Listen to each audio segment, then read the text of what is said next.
A paz do Senhor.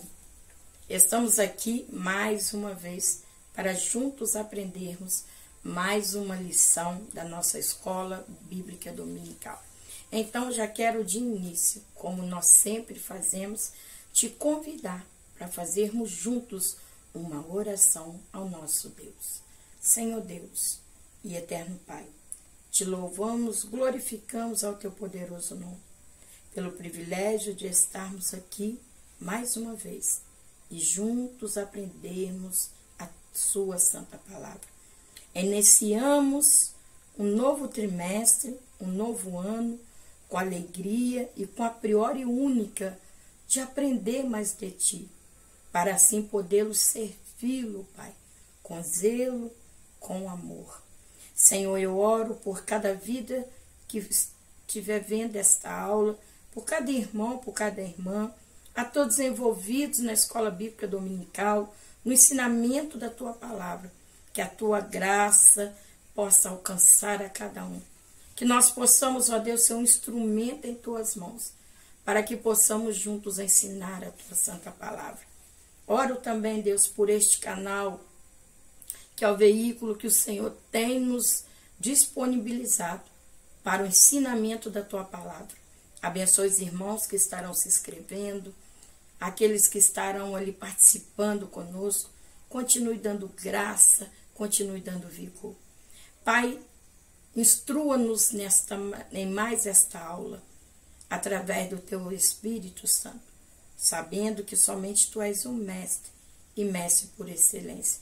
Ser conosco é o que nós te pedimos, te agradecemos em nome do teu Filho amado, Jesus Cristo.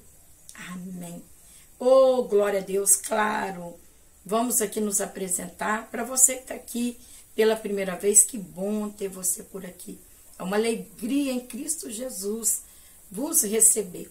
Então, eu aqui me chamo Luciene Neto, sou aqui da cidade de Juiz de Fora, sou da Assembleia de Deus em Linhares, aonde ali eu sirvo como superintendente da Escola Bíblica Dominical e também professora da EBD.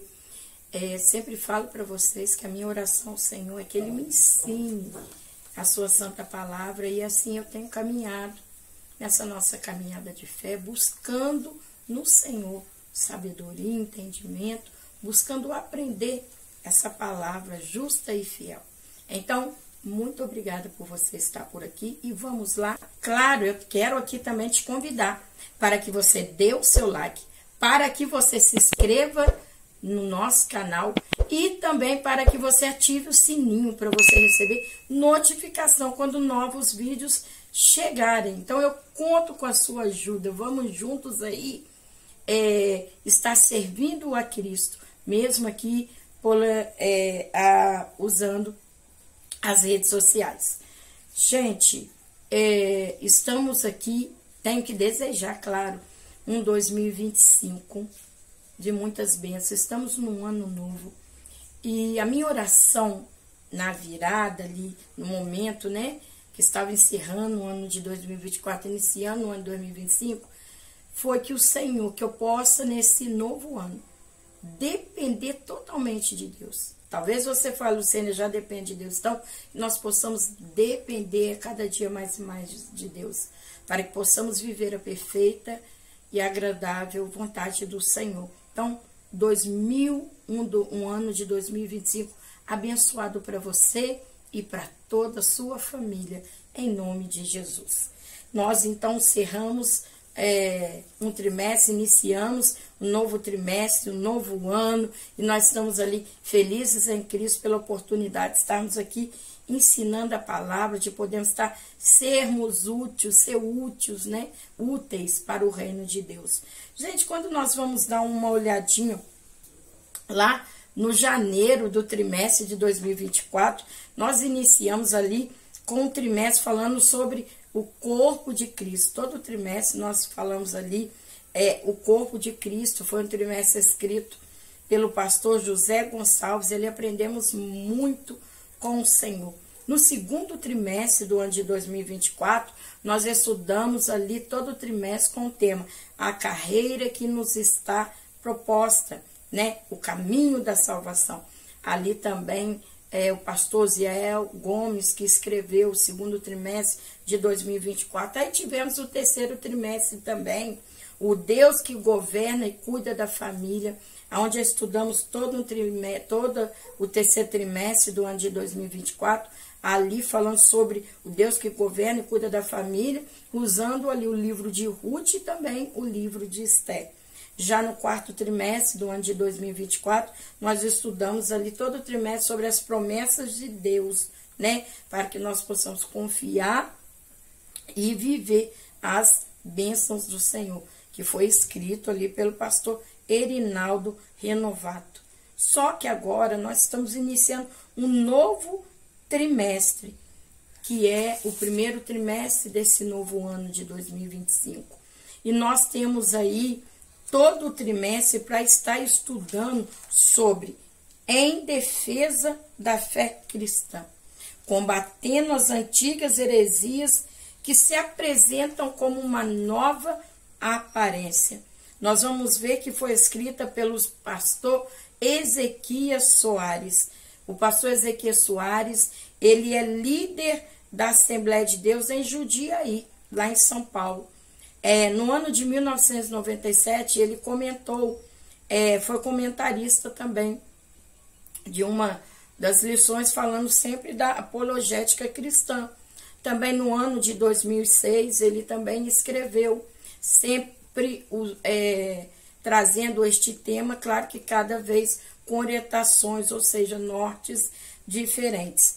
O fato é que a proposta agora para o nosso aprendizado deste primeiro trimestre, que se inicia no dia 5 de janeiro e vai terminar no dia 30 de março, nós vamos estar falando sobre isso, sobre a defesa da fé cristã, sobre as heresias, e não são heresias novas, são heresias antigas com uma roupagem nova, né? Nós vemos aí que o inimigo ele vai tentando modular, mas nós vamos ver que os fatores, essas heresias, são desde o início ali da igreja primitiva. Então, nós vamos ter 13 lições sobre este tema. Então, vamos lá fazer a nossa leitura. Lição 1. Quando as heresias ameaçam a unidade da igreja. Texto áureo. Amados, procurando eu escrever-vos com toda diligência acerca da comum salvação, tive por necessidade escrever-vos e exortar-vos a batalhar pela fé, que uma vez foi dada aos santos. Judas 3. Verdade prática. Heresias são crenças e práticas contrárias ao pensamento bíblico que distorcem os pontos principais da doutrina bíblica. Nós vamos ver agora a nossa leitura bíblica em classe. Na nossa leitura bíblica em classe, temos Atos capítulo 20, do versículo 28 ao 31. Temos primeira epístola de Pedro, capítulo 3, do versículo 15 ao 16. E temos a segunda carta de Pedro, capítulo 2, versículo 1 e 3. Então, vamos ler. Olhai, pois, vós e por todo o rebanho, sobre que o Espírito Santo vos constitui bispos, para apresentar-te à igreja de Deus, que ele resgatou com seu próprio sangue.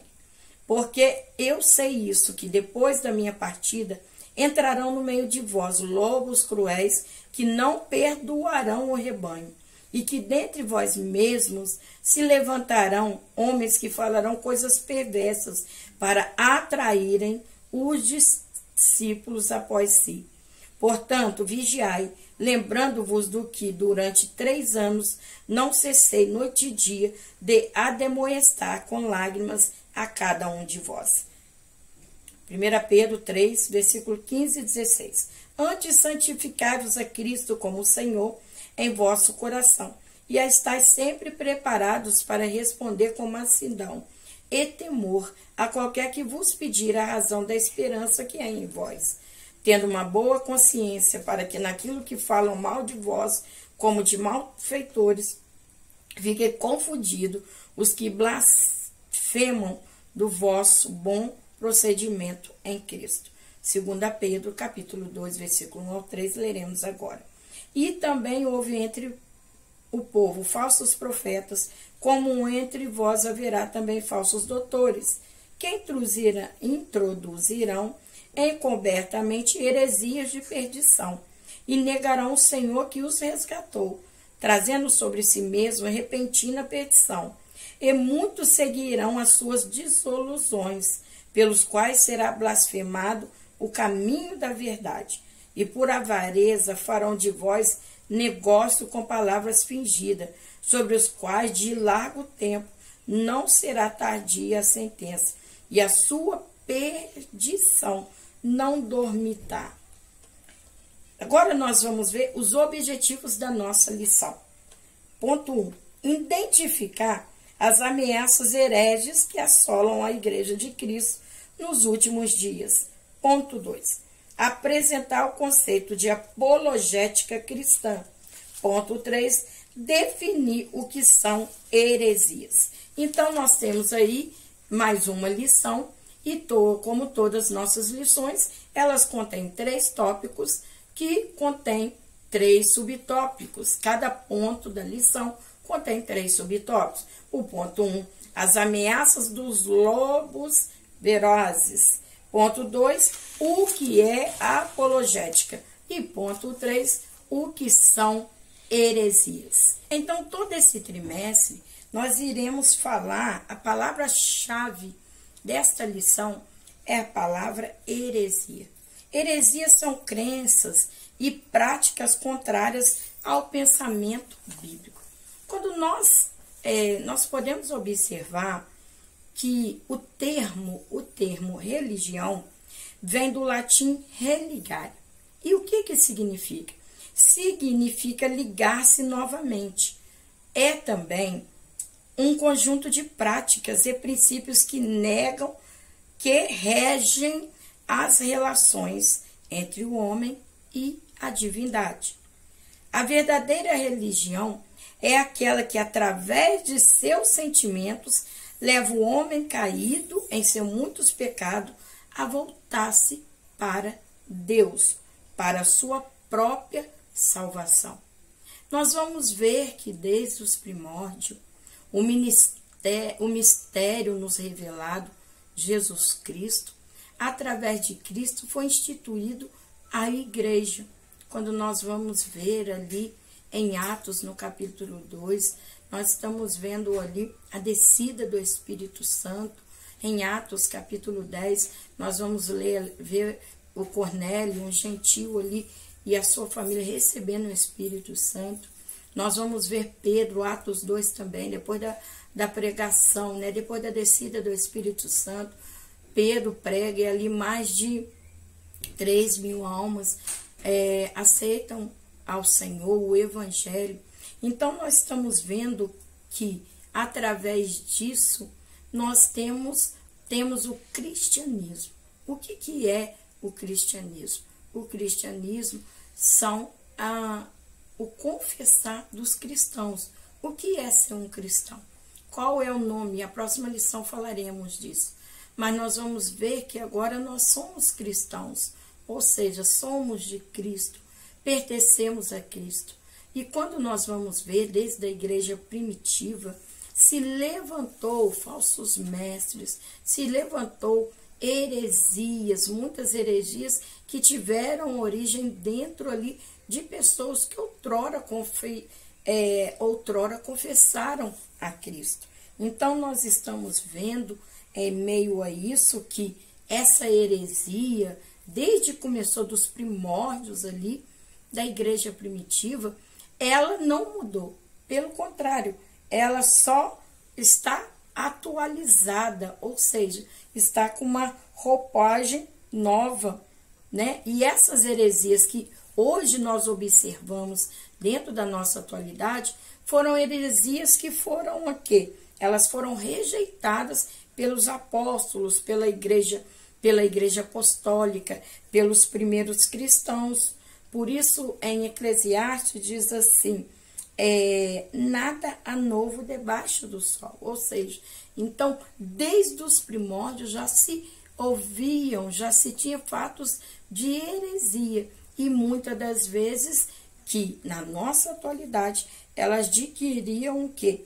Uma roupagem diferente. Então, nesse trimestre agora, nesse primeiro trimestre do ano de 2025, nós temos por objetivo demonstrar um referencial doutrinário da fé cristã, ou seja, defesa da fé.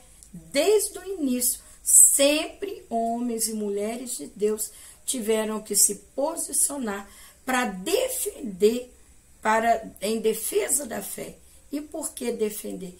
Porque supostamente quando você precisa defender a fé genuína, a fé verdadeira, o evangelho, é porque supostamente está surgindo, surge coisas que são contrárias à nossa fé. Então, por isso que nós temos o quê? Que defender a nossa fé. Sobre heresia, eu vou pontuar de uma forma um pouquinho mais clara no tópico 3. Mas no tópico 1, nós vamos falar as ameaças dos lobos vorazes, os cuidados pastorais. Num dos textos da nossa leitura bíblica em classe, está ali, em Atos capítulo 20, do versículo 28 ao 31. E quando nós vamos ler esse texto, em Atos capítulo 20, do versículo 28 ao 31, o apóstolo Paulo, em Mileto, ele está convidando os bispos para estarem ali com ele antes dele estar partindo, antes da sua partida. E Paulo, ele convida esses anciãos, esses bispos, que também é uma forma de estar falando sobre pastores, porque eles eram líderes ali também de igreja. Paulo está tratando com eles. Paulo, ele está tratando ali, mostrando a eles os cuidados pastorais. Quando nós vamos ver o apóstolo Paulo, em suas epístolas, 3 são epístolas pastorais, que são a primeira epístola a Timóteo, segunda epístola a Timóteo e a epístola a Tito. São conhecidas por nós como que epístolas pastorais. Por quê? Porque ali Paulo está tratando com Timóteo, ademoestando a ele, ensinando a ele. Timóteo agora é um líder de igreja e Paulo está ali ensinando ele sobre o ofício pastoral, e também assim acontece com Tito. Nós vamos ver que eles, desde o versículo 17, agora retornando em Atos capítulo 20, nós vamos ver que eles são chamados de bispos, que foram constituídos, é interessante isso, constituídos pelo Espírito Santo. Eles estavam ali, esses líderes, eles estavam ali para o quê? Liderar aquelas igrejas. E quando a gente fala de um líder, de um pastor, de alguém que está à frente da obra, de alguém que está cuidando das ovelhas do Senhor, nós vamos ver que a função, a priori da função, ou a função primordial é o quê? Alimentar aquele povo. Alimentar o povo. E qual que é este alimento? Alimentar, guiar, proteger o rebanho. Como que eles vão ser feitos isso? Esses bispos, que epícopos, que quer dizer no grego, É interessante que Paulo, na primeira carta a Timóteo, capítulo 4, versículo 12, ele vai falar para Timóteo, ser exemplo para os fiéis. Também nós vamos ver na primeira epístola de Pedro, capítulo 5, versículo 13, nós vamos observar também Mateus, capítulo 25, versículo 21, vai falar que o líder, ele tem que demonstrar em seu caráter o ensino de Cristo. Então, o primeiro ponto que um pastor, um líder, ele tem que entender que ele tem que alimentar essas ovelhas, ele tem que alimentar esse rebanho que o Senhor confiou. E qual é esse alimento? É mediante o ensino da palavra de Deus. Um rebanho com alimento certo, ele não cai nas ameaças dos lobos vorazes, ele não cai nas falsas profecias dos pseudos profetas. Então, nós estamos vendo aqui os cuidados pastorais, é que este líder precisa alimentar com a palavra da verdade. E quando a gente fala da palavra, a palavra é poderosa para instruir, para exortar. Então, tanto o líder, ele instrui através da palavra, como também a exortação da liderança também, ela é através da palavra. O líder, ele precisa ter entendimento, ele tem que ter sempre em mente que o rebanho que lhe foi entregue é a congregação de Deus, que ele comprou para si com o sangue precioso do seu filho amado. Então, o líder, ele precisa alimentar com a palavra da verdade. E se nós pudéssemos falar bastante sobre isso, nós precisamos entender que até mesmo Oséias vai dizer, né, que o povo perece por falta da palavra. Então, o líder, ele tem que ter o quê? Ele tem que ter a priori de ensinar a palavra. E a palavra, ela confronta com o pecado. Então, muitos líderes, né, não vamos aqui, não estou aqui pondo o nome de ninguém, mas muitos líderes hoje são omissos na palavra, porque muitas das vezes não quer ofender ou não quer tratar o pecado daquele rebanho, o pecado daquela ovelha. Mas aqui, o que alimenta a ovelha é a palavra do Senhor.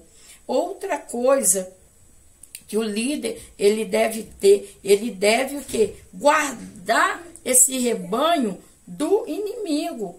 Ele deve diligentemente reguardar o rebanho do inimigo. E como que ele vai fazer isso? Ele vai fazer através do cuidado, através da palavra. Nós vamos ver que quando Paulo está aqui em Atos capítulo 20, quando ele está chamando esses bispos, esses líderes da igreja, Paulo está tendo cuidado com eles. É uma forma de Paulo cuidar deles, porque o líder também, ele precisa lhe ser cuidado. Então, Paulo está os chamando para que eles venham, para que ele possa cuidar deles, e assim eles possam estar instruídos através da palavra para cuidar do rebanho do Senhor. Nós estamos vendo aqui que os líderes devem lembrar que o Senhor Jesus os tem como responsáveis pelo sangue de todos que estão sobre os seus cuidados. Então, o líder, ele tem que alimentar, ele tem que guiar, ele tem que proteger o rebanho. Quando nós lemos ali 2 Timóteo, capítulo 1, versículo 14, também Apocalipse 2, versículo 2, vai falar para que essas lideranças não se achem culpados. Por isso que Paulo vai dizer, quando ele vai chamar essas lideranças, ele vai dizer que ele tem certeza de como ele agiu com eles, do ensino que ele deu a eles, da forma que ele ensinou a verdade da palavra. Aí é que diz que depois, quando fala, depois da minha partida. Então, agora que Paulo está instruindo esses bispos, instruindo essas lideranças, esses pastores, Paulo, ele está a caminho, ele está de partida para Jerusalém. Ele não deixa de instruir essas lideranças da igreja. E é interessante que a preocupação de Paulo não está pelo que ele vai passar em Jerusalém, mas a preocupação de Paulo está exatamente naquilo que aqueles liderados, aquelas lideranças passarão ali no seio da igreja. Então, essas lideranças, Paulo, ele estava ali, como se ele tivesse, antes da sua partida, organizando, ensinando, instruindo aqueles líderes. Por quê? Porque Paulo fala que haverá lobos vorazes dentro da própria igreja. Atos capítulo 20, versículo 29, fala no meio de vós. E nós vamos ver, há uma história, né, na antiga igreja moderna, repleta de pessoas como Diótrefes. Já ouviram falar de Diótrefes, né? Que gostam de exercer a primazia. Diótrefes, no grego, quer dizer nutrido por Zeus. Um discípulo que exercia primazia na igreja. Está lá na 3ª epístola de João. Enquanto nós temos ali o nome de Gaio nessa epístola, que é aquele que procedendo com fidelidade, né, testemunho fiel, Gaio era hospitaleiro, nós vamos ver que fala de Diótrefes. O que é Diótrefes? É alguém que rejeitou a liderança de João. Alguns vão dizer que Diótrefes, ele rejeitou receber João.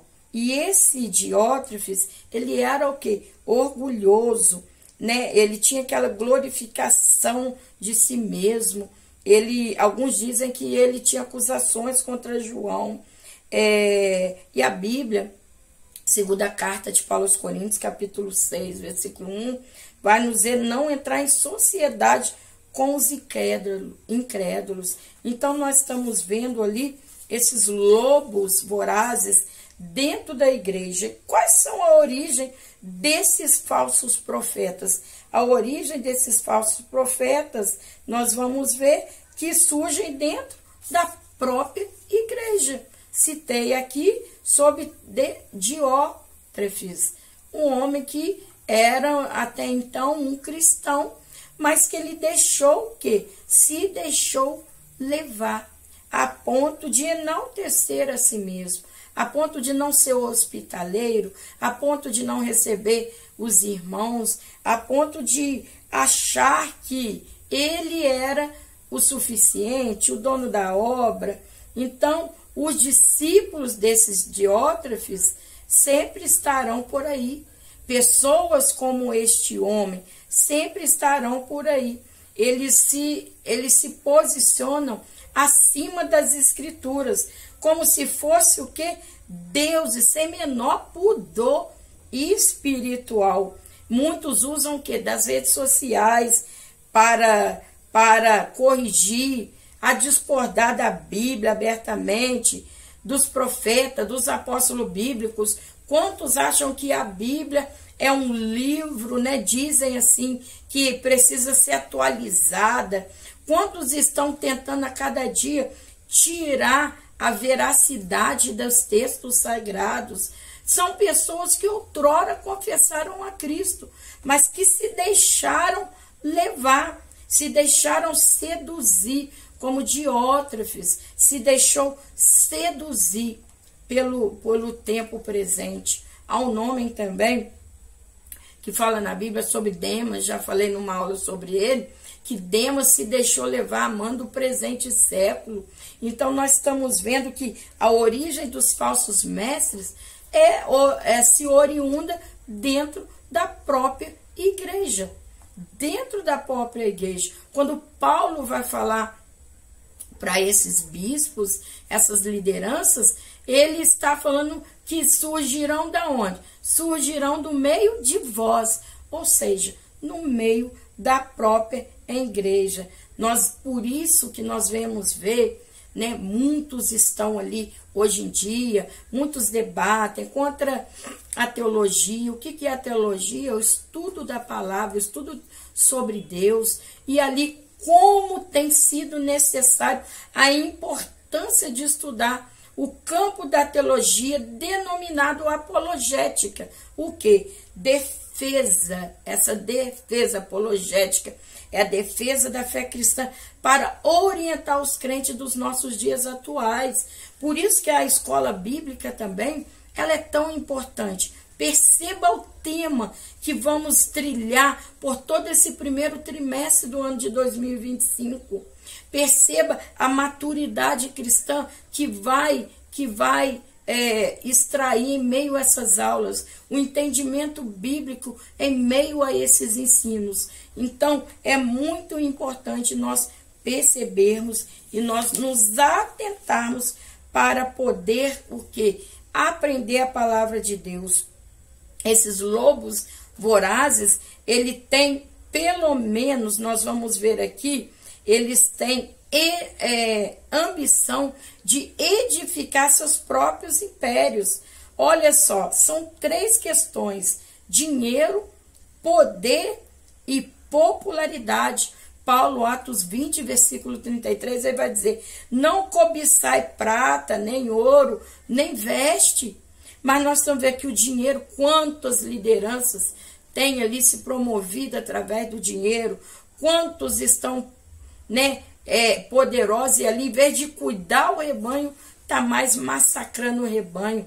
Quantos têm se levado pela popularidade, mas não se deixam mais, não são usados mais naquele ofício que foram convocados de estar apacentando as ovelhas do Senhor. Quantos estão acrescentando ideia humanistas, filosofia, sabedoria ou psicologia, ensinos malignos, da nova era.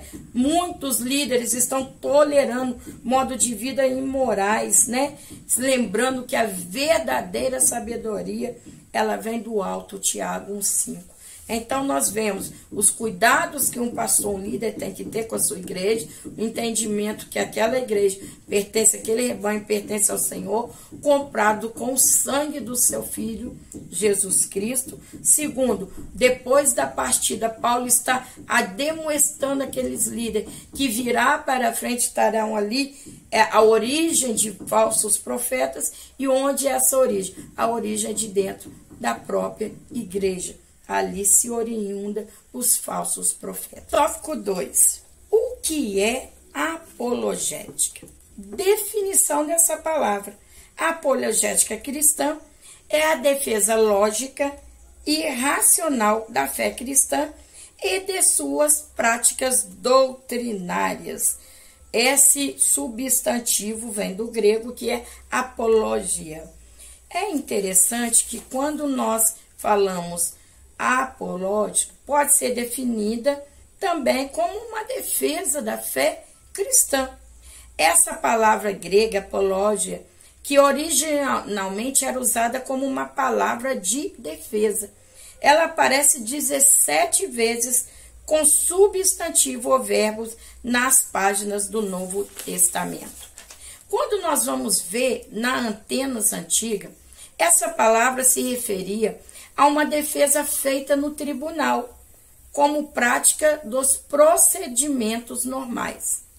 Depois da acusação do réu, tinha uma permissão de refutar as acusações com uma defesa apologética. E nós vamos ver que, com essa defesa, foi a defesa que foi usada também por Sócrates, contra a acusação dele pregar deuses estranhos. E essa defesa foi narrada pelo seu tão famoso aluno, que era Platão.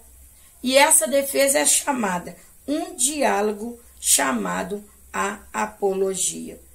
Entendemos, então, que a apologia é a defesa da fé.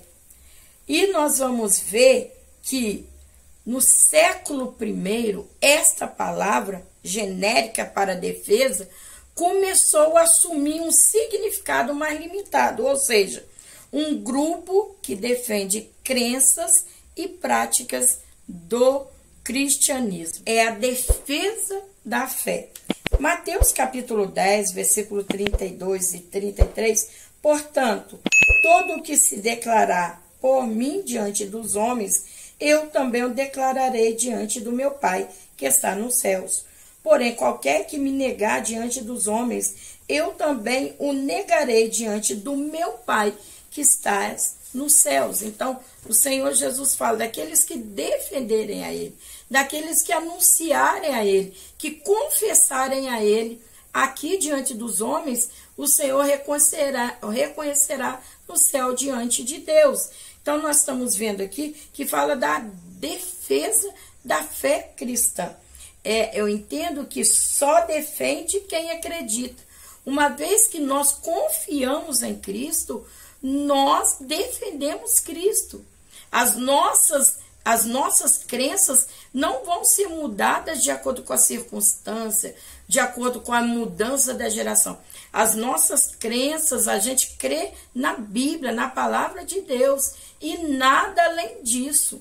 Então, nós estamos vendo aqui, Jesus disse, devemos amar a Deus de todo o nosso coração e de todo o nosso entendimento.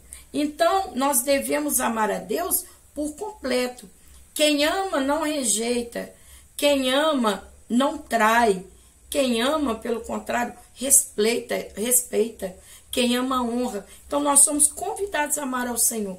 E esse amor que nós sentimos para com Deus é que nos torna defensores da fé.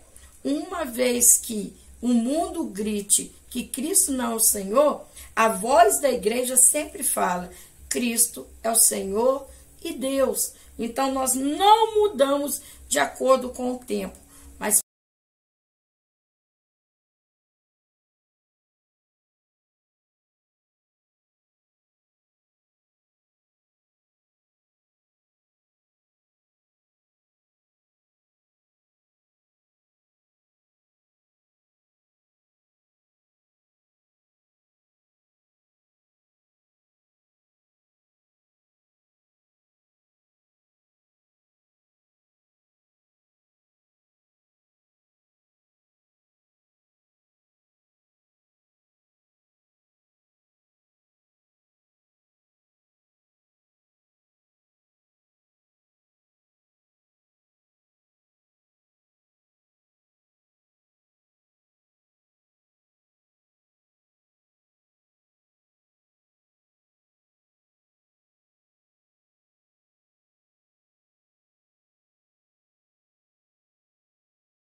vamos ver o testemunho, né, de Paulo ali, mediante a festa, mediante a Agripa. A Agripa vai falar, por pouco não queres me tornar cristão. Você vai ver que Paulo, ele conta ali da sua conversão, como ele teve encontro com o Senhor Jesus Cristo. Então, nós temos que ver que diante essas inconsistências de acusações contra os cristãos, contra a igreja do Senhor, nós temos que defender a nossa fé. Nós precisamos ter a defesa da nossa fé. Por isso que Pedro fala aqui, ele diz assim, olha, tendo uma boa consciência. Essa palavra consciência, ela vem de dois termos latinos, que tem o significado de uma nova língua, hércio, saber. A consciência é considerada como uma janela que deixa entrar luz, e essa luz da verdade de Deus. Se essa janela estiver suja, os pontos dessa janela for sujando, essa luz ela não vai entrando. E quando essa luz não entra, a gente perde a sensibilidade de pecado, ou seja, ali se fica corrompido, uma consciência corrompida. Mas o que Pedro está dizendo, que nós temos que ter o quê? Tendo uma boa consciência, para que naquilo em que fala mal de vós, como de malfatores, ficam confundidos os que blasfemam do vosso bom procedimento em Cristo.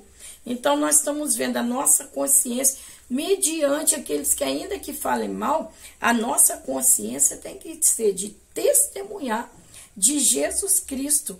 E a consciência, ela depende do conhecimento da luz que passa pela janela, ou seja, do nosso entendimento bíblico.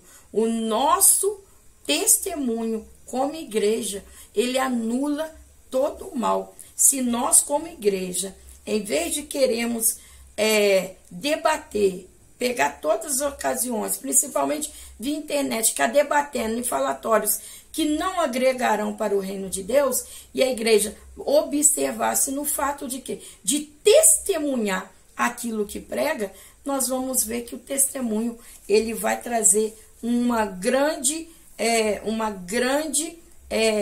vai frutificar sobre esta geração.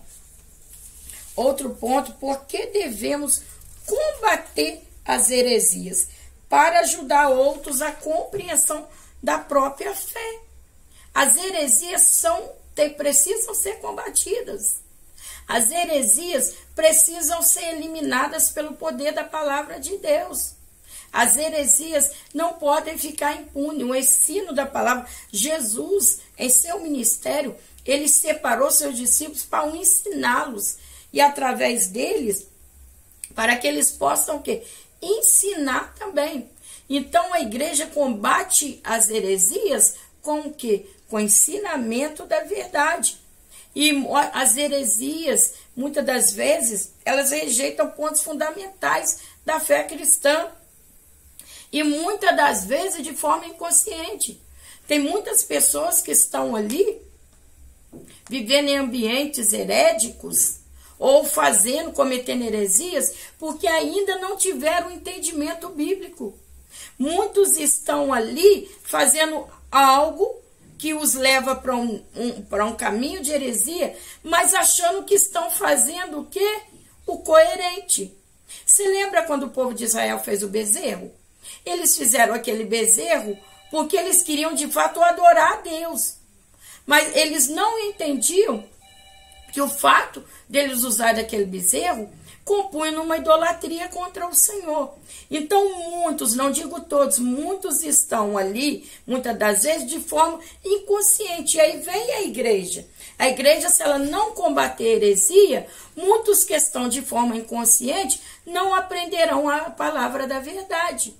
E quando a igreja assume a forma de ensinar, ela precisa ensinar de maneira respeitosa e, acima de tudo, com argumentação e fundamentação bíblica, mostrando à luz da palavra que aquilo que aquela pessoa está exercendo de forma involuntária, que aquilo está errado. Então a igreja, ela precisa confrontar as heresias para trazer aqueles que ali estão inconscientes e trazer-eles ao entendimento bíblico à luz da palavra de Deus. E nós precisamos também fazer isso com moderação, de forma respeitosa, trazendo a luz da palavra para a consciência dessa pessoa. Que nós vamos ver que o êxito dessa luta, ele só é garantido através do Espírito Santo. Tópico 3. O que são heresias? Seitas e heresias. A palavra heresias no Novo Testamento grego é traduzida como seita. Heresias é um problema antigo com uma roupagem nova. Como nós falamos ao início, Eclesiastes 9, não há coisa nova debaixo do sol. Quando nós vamos ler a enciclopédia de Orlando Boyer, ele vai dizer que heresia é a doutrina oposta aos ensinamentos divinos e que tende a promover facção. Heresia também vindo do termo grego, quer dizer preferência. É um ato do indivíduo ou grupo de se afastar do ensino da palavra de Deus, adotar suas próprias ideias ou de outrem e o abandono da verdade. No século I, o termo heresia indicava negação do evangelho pregado pelos apóstolos. Nós vamos ver 2 Coríntios, capítulo 11, versículo 2, 3, 4. 2 Pedro, capítulo 2, versículo 1. Surgirão também falsos profetas entre o povo. Nós vamos ver que toda essa lição, a palavra-chave foi heresia. A heresia não é só um mal que está devorando a igreja de Cristo, mas está tentando destruir a essência do evangelho. Se esse mal, chamado heresia, não foi extirpado agora, haverão consequências, e essas consequências serão caóticas. Nós vamos ver aqui que em muitos termos a palavra heresia, ela pode ser traduzida e equivalente à palavra seita. E a palavra seita quer dizer facção, partido, grupo ou ocasião.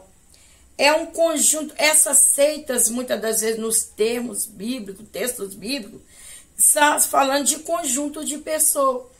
Se nós lermos Atos capítulo 5, versículo 17, está falando da seita dos saduceus. Se nós lermos Atos capítulo 15, versículo 8, está falando da seita dos fariseus.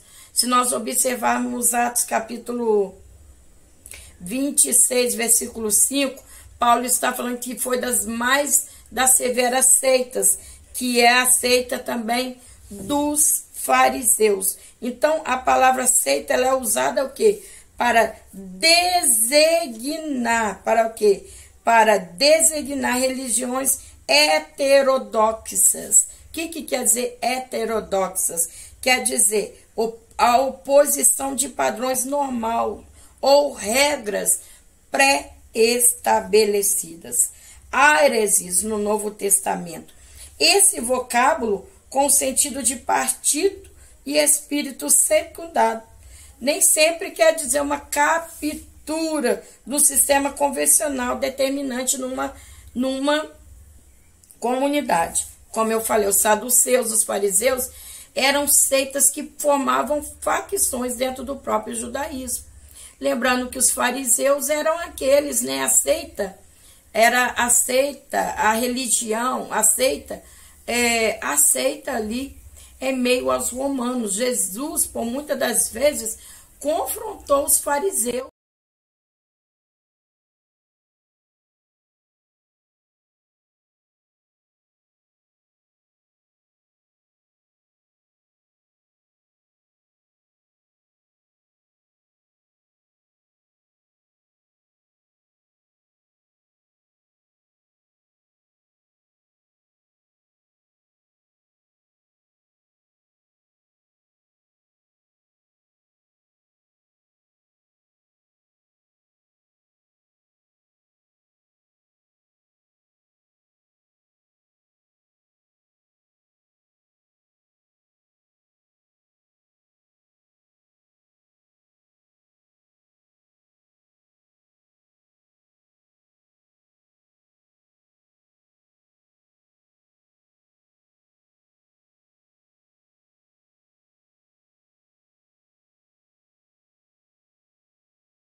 Com Trindade, nós vamos ver que eles rejeitam muitas das vezes o Espírito Santo, eles rejeitam o ser humano, a natureza, né? A natureza, o pecado, a salvação, eles rejeitam a origem e destino, Deus que criou. Deus criou todas as coisas, a gente vê no Gênesis 1, Deus criando. A Bíblia te mostra, do Gênesis e Apocalipse, tanto o início da criação e como tudo terminará, né? Como será o final das coisas. Então, muitos rejeitam. Outra questão, rejeitam também a divindade de Cristo. A palavra diz, Filipenses, que ele usurpou, né? Ele aniquilou-se da sua glória, veio a essa terra, né? Teve